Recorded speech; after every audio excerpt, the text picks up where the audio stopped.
Waouh, en ce moment, le Front Populaire, il fait parler de lui et pas forcément pour les bonnes raisons. On les entend se disputer, se concurrencer, t'en as qui les traitent de traîtres, t'en as d'autres qui les traitent de dictateurs, ça se tire le chou pour avoir telle ou telle circonscription. Et c'est important de décrypter ça, qu'on sache pourquoi ceux qui prétendent nous défendre et accéder en notre nom au pouvoir se retrouvent aujourd'hui dans des batailles politiques permanentes. L'euphorie de l'union et le battage médiatique ne doit pas nous empêcher de voir ce qu'il y a en face de nous, histoire qu'on sache pourquoi on se bat. D'autant plus que les magouilles, elles sont visibles pour tout le monde, donc ne pas en parler, c'est mentir à nous qui n'avons déjà plus confiance à ce genre de tambouille. Donc posons les termes aujourd'hui pour le Front Populaire, comme pour Macron et comme pour le Rassemblement National, mais ça, ce sera pour des prochaines vidéos. Alors aujourd'hui, on va prendre le temps de comprendre ce qui se passe réellement dans le Front Populaire. Le 10 avril 2022, c'est l'annonce des présidentielles. Mélenchon arrive à la 3e place à 400 000 voix du second tour. Quelques jours après, on apprend la naissance d'une alliance des partis de gauche pour les législatives avec des candidatures uniques dès le premier tour. C'est ce qu'on a appelé la NUPES. Les différents partis qui étaient avant divisés s'unissent aujourd'hui pour se partager les circonscriptions, défendent un programme unique et remportent 150 sièges à l'Assemblée nationale. Et parmi ces nouveaux députés, tu en as beaucoup qui sont écolos, communistes, socialistes et qui commencent à réfléchir. Est-ce qu'il n'y aurait pas moyen, avec ces nouveaux députés, de contester l'hégémonie des insoumis sur les autres partis de gauche et de doucement commencer l'après-Mélenchon? C'est ce qu'on va appeler les dissidents, et avec quelques insoumis, ils vont commencer des conversations secrètes. L'Express, ils ont fait un papier avant la dissolution qui montre qu'il y a eu des réunions entre François Ruffin, Garrido, Corbière, Tondelier, la chef des écolos, Autain, quelques têtes communistes et d'autres cadres du PS. Leur idée, elle est simple, c'est de préparer une alliance entre des insoumis qui sont contre la ligne officielle, le PCF, le PS, les écolos, jusqu'aux macronistes de gauche. Leur calcul, c'est de proposer cette alliance-là après les européennes pour s'imposer face à des insoumis fragilisés qui seront obligés de les suivre. Et s'ils sont fragilisés, c'est parce qu'ils comptent sur leur échec prévisible aux européennes, mais aussi ils espèrent que le battage médiatique permanent fasse son effet. Un dépassement de Mélenchon soutenu par le millionnaire Olivier Legrain dans le secret des dîners parisiens. Avec à la tête de cette alliance dissidente, François Ruffin, déjà candidat officieux pour la présidentielle de 2027. Là, il y a une opposition qui se dessine avec d'un côté les insoumis et leur fameuse ligne de rupture, avec des nationalisations de grandes entreprises, des grandes taxations de profits pour les multinationales, la constituante, la retraite à 60 ans, la réforme de la police, le démantèlement des empires médiatiques, une analyse internationale héritée de l'altermondialisme et du monde diplomatique. Et de l'autre côté, on a ce qu'on va appeler là rapidement un centre-gauche, bien plus flexible sur le programme et le discours, n'allant pas plus loin que quelques hausses de salaire, d'allocations et de taxes pour les plus riches, ce qui est bien plus compatible avec les puissances économiques et médiatiques du pays. Une opposition de programme et d'intérêt qui les rend irréconciliables. Il y a donc deux blocs naturels à gauche qui aujourd'hui se font concurrence. Pour préparer leur attaque, les LFI dissidents, eux, alimentent le feu des critiques contre les insoumis et particulièrement sur Mélenchon et sa ligne. Garrido fait fuiter des infos et des SMS directement aux journalistes de milliardaires. Ruffin et compagnie se taisent bien volontiers sur Gaza au plus fort de la polémique. Sans oublier les petites polémiques envoyées à la direction de la LFI pour les décrédibiliser au pire moment. Et évidemment, quand tu ne respectes pas la ligne du programme ni la direction du parti et que tu complotes comme ils le font, ils se font isoler par le reste des insoumis. Rappelez-vous, en 2023, ils ont déjà été purgés, dégagés des instances de direction, remplacés par d'autres cadres qui sont bien plus utiles. Mais à ces insoumis dissidents, il leur reste néanmoins leur siège de député et leur étiquette LFI, et ça c'est très important parce que c'est la garantie de fracturer les insoumis à leur venue, d'emmener avec eux d'autres députés LFI et de former une forte alliance de gauche sous leur drapeau contre la direction insoumise. Le soir de l'élection européenne arrive et les résultats sont un petit peu décevants pour nos dissidents. LFI, qui a fait campagne notamment énormément sur la Palestine et sur cette ligne un peu radicale, gagne 1 million de voix. Le PS et les Verts, eux, de leur côté, ne gagnent aucune voix par rapport à 2019. Mais qu'importe les résultats, après les premières estimations à 20h, ces dissidents envoient les premiers tweets pour appeler à une refonte de la gauche loin de la ligne insoumise. Face au danger de l'extrême droite, il faut une gauche large, non clivante et qui ne déplaît pas aux puissants. Sauf qu'il va y avoir ce qu'on appelle un petit élément perturbateur dans cette soirée. J'ai décidé de vous redonner le choix de notre avenir parlementaire par le vote. Je dissous donc ce soir l'Assemblée nationale. Macron annonce la dissolution de l'Assemblée nationale. Tout le monde doit donc repartir en campagne législative, dont le premier tour arrive dans 3 semaines. Ruffin, c'est le premier à réagir. Il parle à la télévision et balance son mot d'ordre, le Front populaire. Son site qu'il avait préparé pour 2027 est publié dans la foulée, une plateforme où l'on trouve les premiers noms des dissidents. Et loin des instances dirigeantes des partis, Ruffin repart en Picardie pour mener campagne. Et lui, il a un message clair à ce moment-là. Bravo, bravo, parce que dimanche soir, on jetait comme une bouteille à la mer l'idée du Front populaire de se mettre tous sur une même bannière en disant au parti « Soyez unis, arrêtez vos conneries ». Au fond, je savais qu'il y avait une chance parce que je me disais que c'était une envie qui grossissait dans le peuple de gauche depuis des semaines, des mois, qu'il était assez déprimé de voir comment on s'insultait, s'injuriait, se déchirait et qu'il y avait comme un besoin d'une grande réconciliation. Donc je comptais sur ça et en fait, je comptais sur vous. Ça a marché puisque dès le lendemain, ça a eu un écho. Quand on a lancé la pétition et qu'il y a eu comme ça 100 000 signatures, je crois, en 2 heures, puis qu'on est arrivé là aux 400 000 signatures, c'est ça qui a fait pression sur évidemment les appareils pour leur dire « Soyez unis ». Pas de tambouille, pas de polémique, voilà, vous retenez bien ça pour plus tard. En réalité, à ce moment-là, François Ruffin, il a déjà posé toutes ses cartes sur la table. La suite de l'histoire, elle va se jouer loin de la Picardie, loin de Ruffin, dans le QG parisien des écologistes. C'est là que concrètement, l'union de la gauche va s'organiser. C'est là-dedans où pendant 4 jours, les dirigeants de gauche vont se disputer et s'engueuler,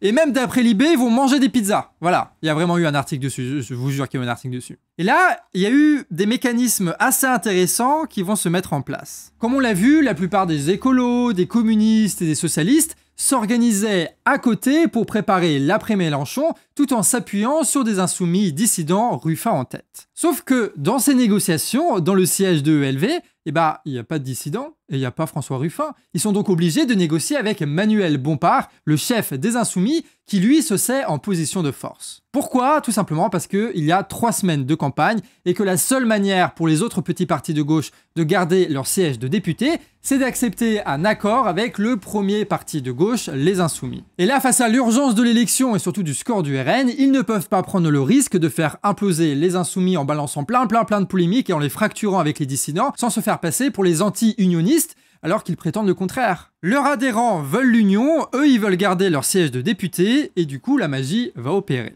Le premier jour, tous les partis s'entendent pour reformer la NUPES pour les élections législatives afin de leur garantir un maximum de députés, et ça sous le nom du nouveau Front populaire. Le second jour, le nombre de circonscriptions est partagé entre les différents partis. LFI lâche une centaine de circonscriptions en faveur du Parti socialiste, mais chacun conserve les circonscriptions qu'il avait gagnées en 2022. Le troisième jour, les circonscriptions précises sont partagées entre les différents partis. Et le quatrième jour, c'est un programme qui est défini, reprenant en grandes lettres le programme de la NUPES, en plus court, plus consensuel, notamment sur les questions internationales. LFI s'attache à gagner au moins la bataille du programme politique pour ne pas trop perdre des plumes en se montrant peu radical déjà qui s'accorde avec le PS. Les autres, eux, signent n'importe quoi puisqu'ils savent que cette alliance est temporaire et qu'ils veulent garder leur siège de député. Et ils prennent soin aussi, évidemment, de pas trop se cliver. Par exemple, ils ne choisissent pas de candidat Premier ministre pour éviter les divisions en amont, puisque de toute façon, ils savent qu'ils ne seront pas majoritaires.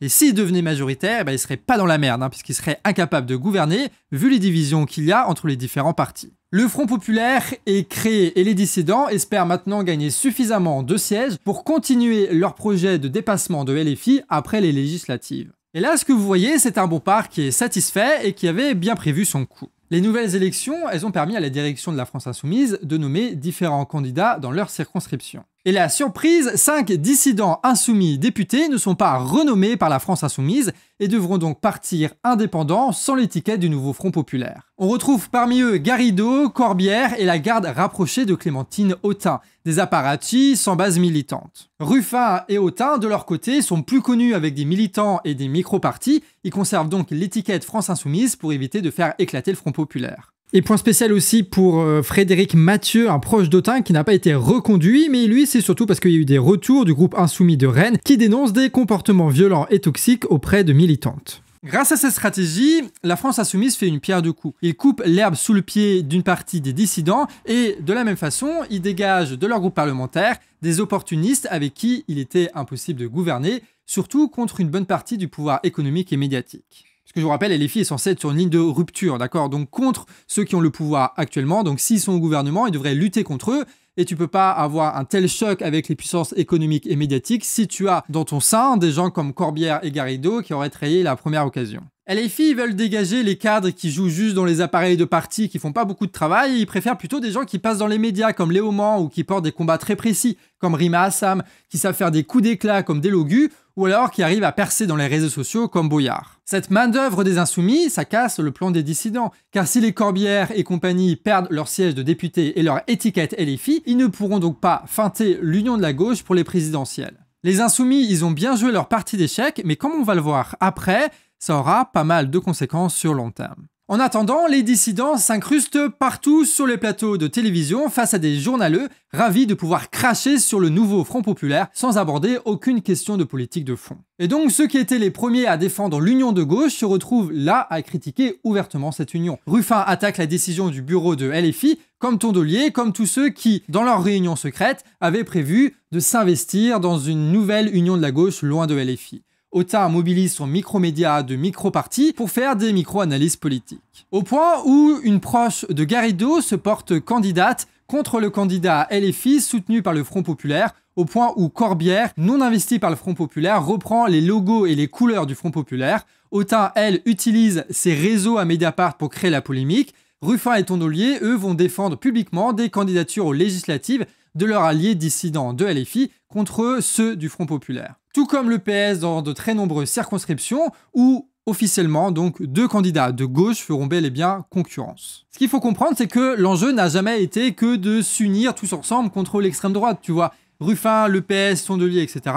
Ils avaient un plan précis qu'ils voulaient mettre en place, tu vois. Ils ont leur union de la gauche avec leur ligne politique et leur intérêt à défendre, de la même façon que LFI ont leur union de la gauche avec leur ligne politique et leur intérêt. Ruffin était le premier à dénoncer les tambouilles, mais maintenant que ça ne va pas à son avantage, à son intérêt, il les dénonce avec encore plus de force que les autres. En fait, penser l'opportunisme dans cette situation, c'est la seule manière de comprendre le double discours qu'il y a, notamment de Ruffin dans cette histoire. Puisque nous sommes à Montreuil, et ici, ce que vous appelez une élection, c'est en fait une primaire de la gauche, je veux dire mon plein soutien à mon camarade et ami Alexis Corbière. La contre-attaque des dissidents, est-ce qu'elle suffit? Eh ben pas vraiment, hein, parce qu'ils sont très contradictoires entre eux, tu vois. Par exemple, tu as le PS qui a investi François Hollande, tu vois, qui complotait depuis le début avant les européennes pour préparer son retour en politique. Alors que c'est quand même le fossoyeur de la gauche, le gars, le traître parmi les traîtres, hein. Et ça, Mélenchon, il le sait très bien, et il ne va pas le dénoncer, mais il va plutôt l'utiliser pour s'en servir à son intérêt et éteindre les critiques.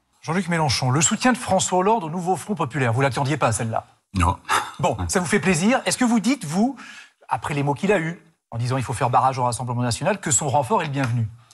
Je dis surtout que tout renfort est le bienvenu pour battre le Rassemblement national. Et moi, il y a deux gens à l'extérieur qui sont dans un rapport critique et évidemment toujours très personnalisé. C'est la vie de la démocratie, le PS choisit qui il veut. Pour ma part, j'applique la règle que je lui demande d'appliquer. Les autres partis ne peuvent donc pas reprocher légitimement à LFI de remplacer des vieux cadres dissidents par des militants terrain, quand eux, de la même façon, ils combinent avec des anciens ministres ou avec des anciens présidents, tu vois. Alors chacun se critique, mais ça va pas plus loin, les torts sont partagés et surtout, chacun a besoin de l'union pour se faire élire. Alors malgré les critiques et les divisions, cette alliance des opportunistes, par leurs contradictions, se relève finalement suffisamment solide pour avancer ensemble. Au fond, les législatives n'auront rien réglé des problèmes de la gauche. Le PS tente de revenir en force et de prendre la chefferie d'une alliance de centre-gauche au présidentiel et compte notamment sur un effondrement du macronisme. Quant à la LFI, il profite des législatives pour distribuer largement des investitures aux militants de terrain et d'organisations syndicales ou politiques pour former autour du parti